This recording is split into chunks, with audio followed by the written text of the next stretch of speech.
Voilà. Drone CH4 et bimisi bango na poisa. Déploiement de militaires. Il y a Afrique d'ici, déjà dans l'Est de la République.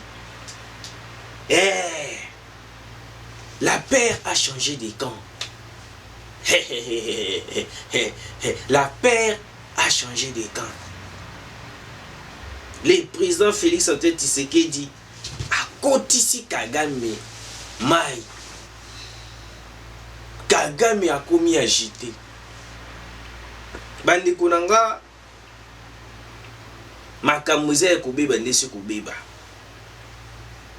Makambuza ya kubeba. Plan ya communauté internationale et comme comment est-ce que dévoiler. To komi komona wapi place wapi. Ndenge nini 6 me baluka 9. Makambuske komi ko baluka. Bandi kuna ngai la MONUSCO vient d'accuser le Rwanda d'utiliser le missile sol-air. Omoni bango bayela bayaka na ba plan moko boye to na ba titi di moko boye pour ko corrompre mémoire na biso. Bintou Keïta dernièrement après avoir tant tout se soulever qui to tombi ba voiture ya MONUSCO, Bintou Keïta avait fait une déclaration pour na kosa na loro la sous forme de regret. Na ba regret na a regretter qui était par rapport il y a comportement où on y a kosa la biso mais a regretter qui par rapport il y a comportement ndenge to tumba ki mituka. Donc aujourd'hui Bintou Keïta azope ça valeur naie na ba congolais o ba ko kufa na STT mais valeur a ko pesa na mituka. Vous voyez comment est-ce que la communauté internationale bazo mona biso ba chose. Donc la communauté internationale baza na souci na biso te ndenge to kokufa na est mais bango souci na bango beaucoup plus ezali nini souci na bango ezali biso o ndenge tozali boye to kufa na biso mais bango ba yibaka ba minerai to manifester te. Bande kuna ngai nous avons plusieurs actualités où to traiter pour na couper sabino information comme il faut. Lelo actualité ya mboka na biso actualité ezali abondante. Cyril Ramaphosa déploie plus de 3000 commandos à l'est de la RDC. Anthony Blinken. Plan et Anthony Blinken où ezalaki à chaque fois ezalaki corrompre batu nyonso surtout oyo bazali na SADC. Tango ako corrompre bango bayeba na kosala nini bayeba na kosede na plan oyo ezali keno opération na bango ya koya na mabele na biso bakoma na observation ole bakoma na opération moko ya koyeba na kubeta munguna. Lelo yo pays oyo ezo soutenir biso lisusu makasi oyo endimi kotinda ba militaire na bango na est de la République tozali na Sud-Afrique. Sud-Afrique lelo bandi konanga ndenge na koyebisa bino a déployé plus de 3000 commandos à l'est de la RDC avec des voitures blindées et des matériels sophistiqués. Et puis au moment où nous sommes, les FARDC et les Wazalendo bakotisi matanga na Kigali ya kosakana te. Deuil national na Kigali. De l'autre côté, Pologne peut azo renforcer kaka le Rwanda. Biso peut de l'autre côté peut tozo soit peut soutien militaire. Et puis déploiement ya SADC na mabele na biso première lot na biso de bandi de na ba sud-africain. Bandi kunanga. Aujourd'hui, il faut comprendre une chose. Le complot a été élaboré depuis aux États-Unis, na France, na Londres, bango tout. Pour ça, na bango à chaque fois, ils allaient récupérer la partie est de la RDC et comme un bijou na bango où il y a minerai. C'est pour cela vous remarquerez que non.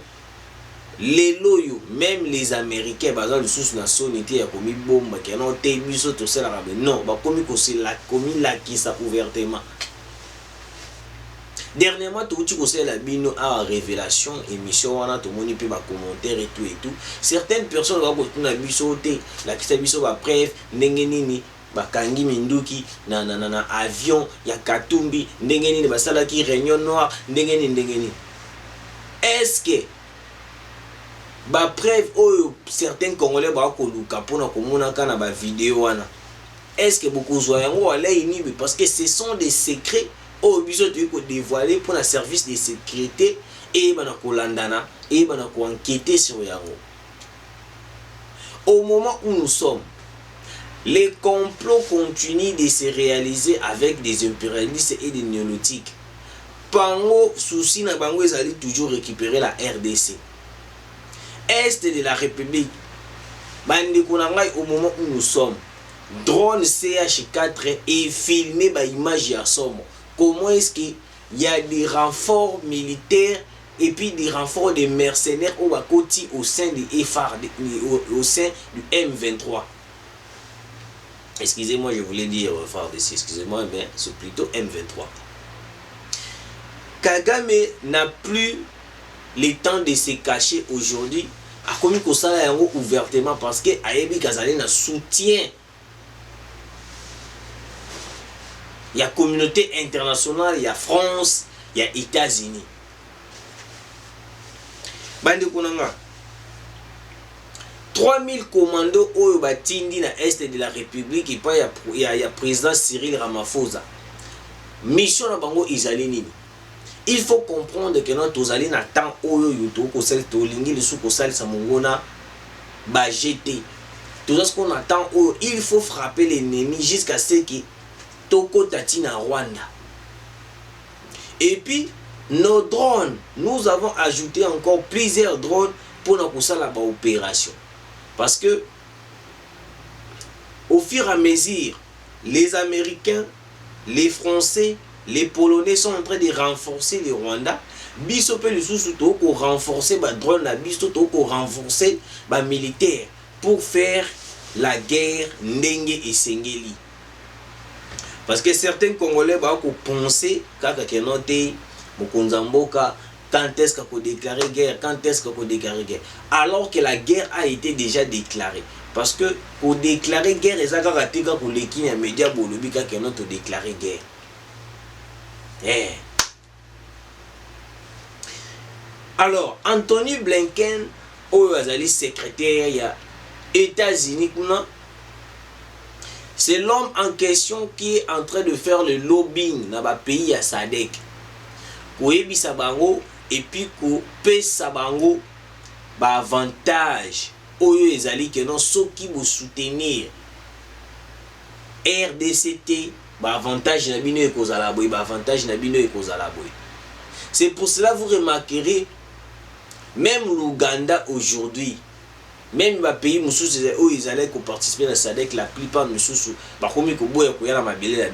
parce que les lobbying qui étaient faits plutôt par Anthony Blinken pour déstabiliser SADC, les pays qui ont participé que non balungwana place wana et puis batika biso kaka bongo yolé là-bas soutenir biso te.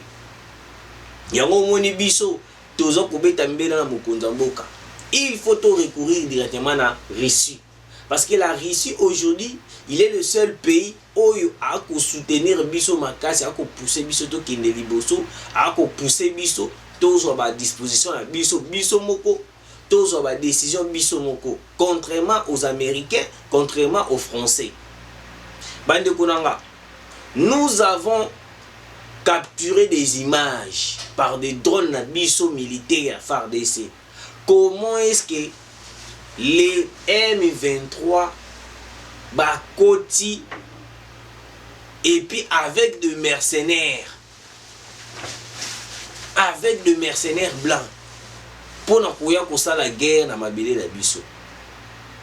Donc aujourd'hui Conseil de sécurité ba ko ça l'appel bamindele bavandi tout bavandi na réunion balobi ke note balobi to bandi la dialogue auto sala kana Rwanda et puis to luka to kotisa kimia dialogue au biso tout ça là na Rwanda ezalaka dialogue ité pour tout ça la brassage mixage au sein de l'armée mais ezalaka dialogue au pour na koyebisa Kagame atika génocide na est de la République ba congolais au bazali na M23 tout bazonga ba au bazali pays mususu ba kende mais Kagame aboya koyoka biso nyonso wana lokola ezalaka complot ya communauté internationale a continuaka na atrocité na nde place au tosi to komi lelo mais bandeko na ngai match baluki l'ONU accuse le Rwanda d'utiliser le missile sol-air à l'est de la RDC ndenge moko ndenge ezalaka na attentat contre Abiyarimana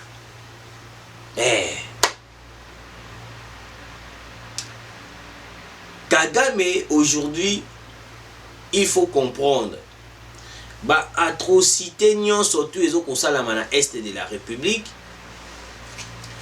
Kagame il est soutenu par la communauté internationale.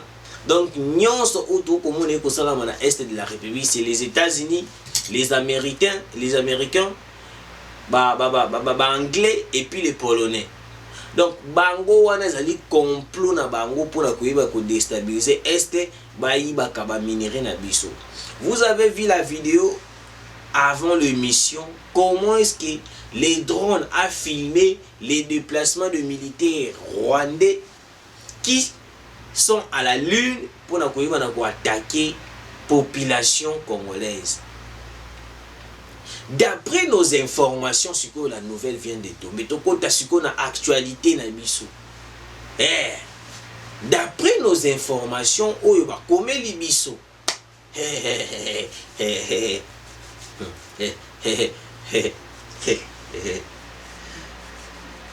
4 drones CH4 déjà au Rwanda. Opération déjà et bandit. Bandit déjà cautionné déjà. Bandit déjà espionné de la Rwanda.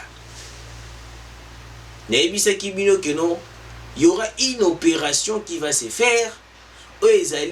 L'opération il y a qu'au capturer Kagame na palais présidentiel nae. Parce que surtout le bito boma Kagame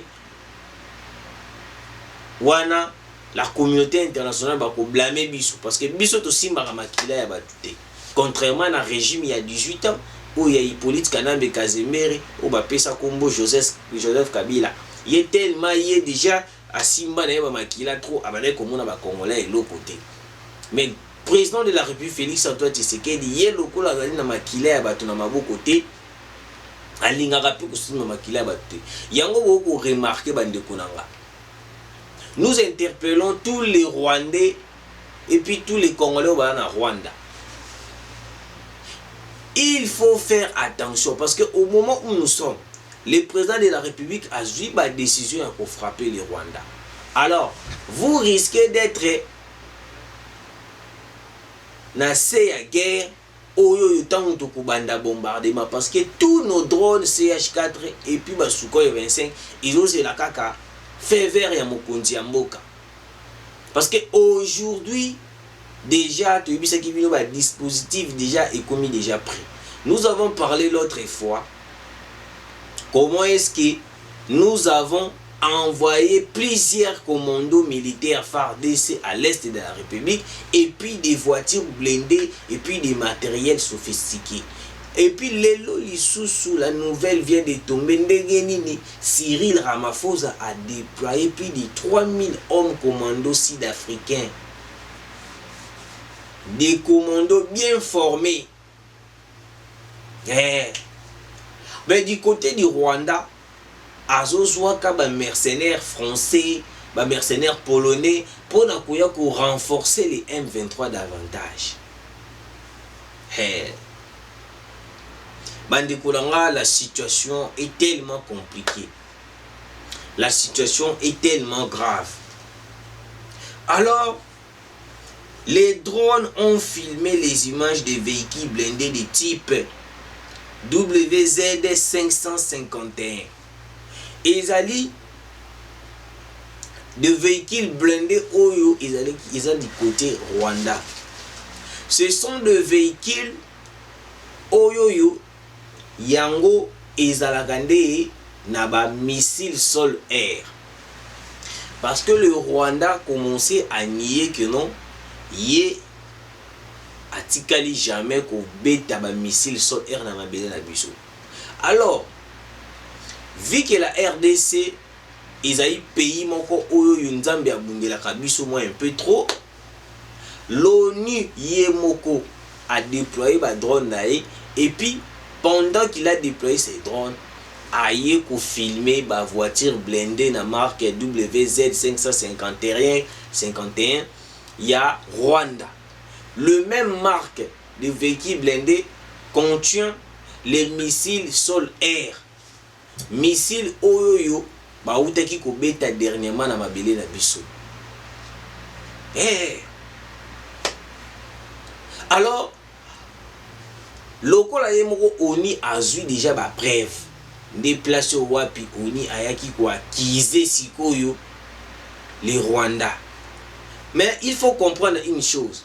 La communauté internationale bazara na plan moko bazo sekana yo, mais de l'autre côté ba ko poignarder na moko. Sur le même cas avec les États-Unis. De l'autre côté, les États-Unis ba ko sekana biso ba ko bien biso partenaire privilégié biloko moko bongo. Mais de l'autre côté, Anthony Blinken azo salaka ba lobbying pour na nini ba pays oyo lingi eya na SADC eya ko soutenir biso te. Pour parce que ceux qui va soutenir biso to beti les M23 ndenge bango ba lobaka. Ceux qui guerre ya est et sili bango ba kozi mpiaka. Ceux qui guerre ya est et sili bango ba komi ba pauvre.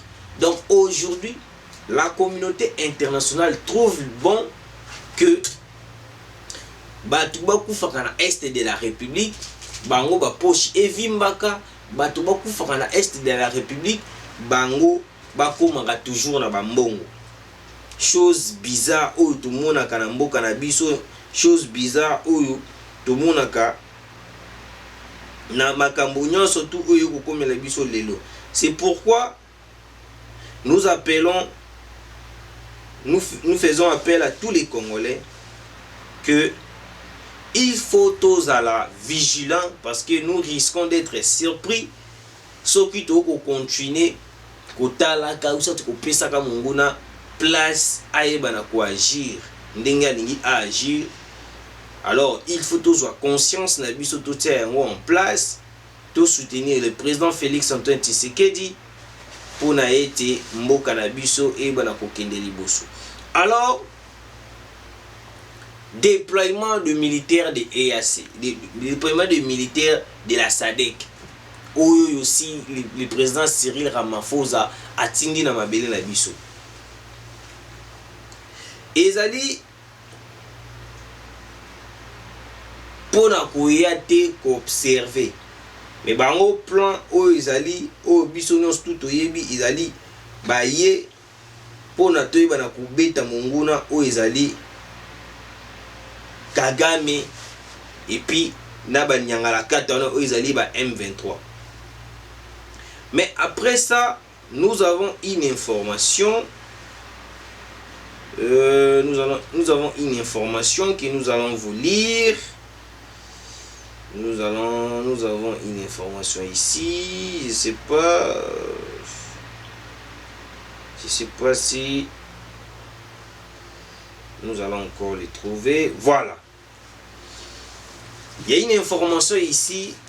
Oyoyo. Il y a un sujet rwandais nommé Nakatia BCC. Aujourd'hui, na ba nomination ebele et ko salama na mboka na biso.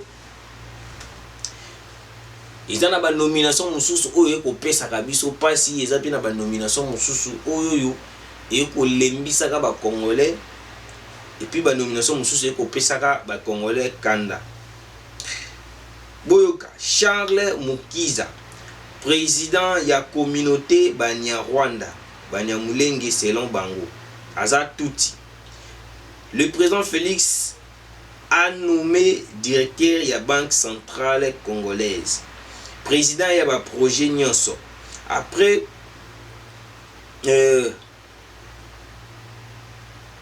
Attendez, Charles Mukiza, les Rwandais qui contrôlent l'économie de la RDC, ami personnel du président rwandais Kagame, nommé directeur de projet à la BCC par le président de la République Félix-Antoine Tshisekedi.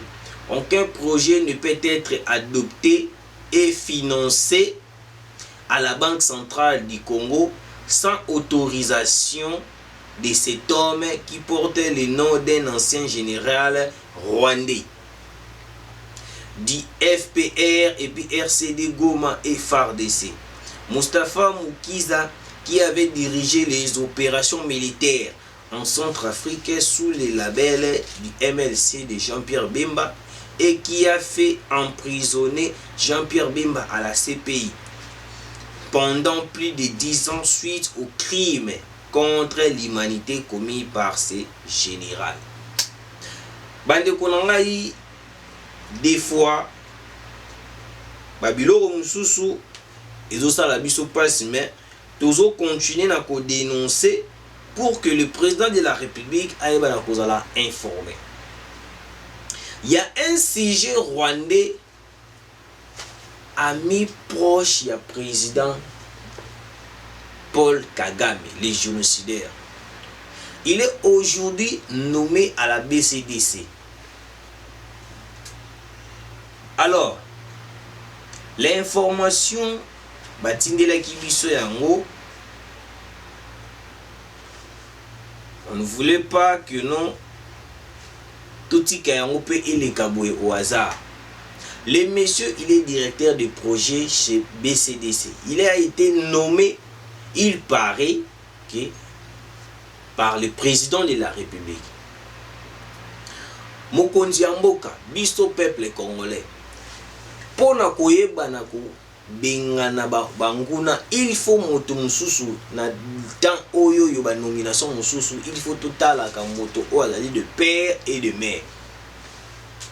D'après les informations autotangi batindeli biso, il se peut que le monsieur Mukiza Charles, qui a été nommé directeur chez BCDG à projet, c'est un sujet rwandais, un Rwandais pire ami ya Paul Kagame.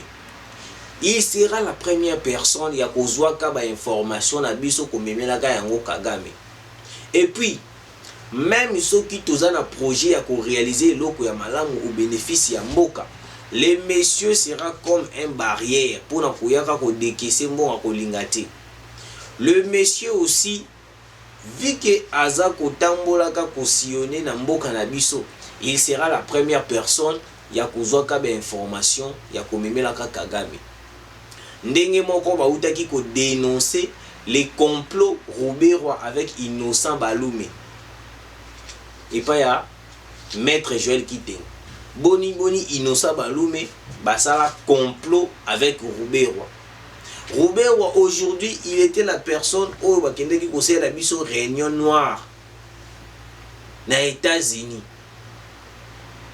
Et puis arrivé na awa ezalaki pona koya ko accomplir mission na oya kendelaki, corrompre les officiers, corrompre ba généraux, corrompre ba tunyo surtout bazali au sein de l'armée. Pona nini ko bebisa bango moral. C'est pour cela que nous avons dénoncé l'autre fois que non, il y a plusieurs officiers na ba généraux aujourd'hui. Bazo zwaka plan ya FARDC côté kaka na ba M23.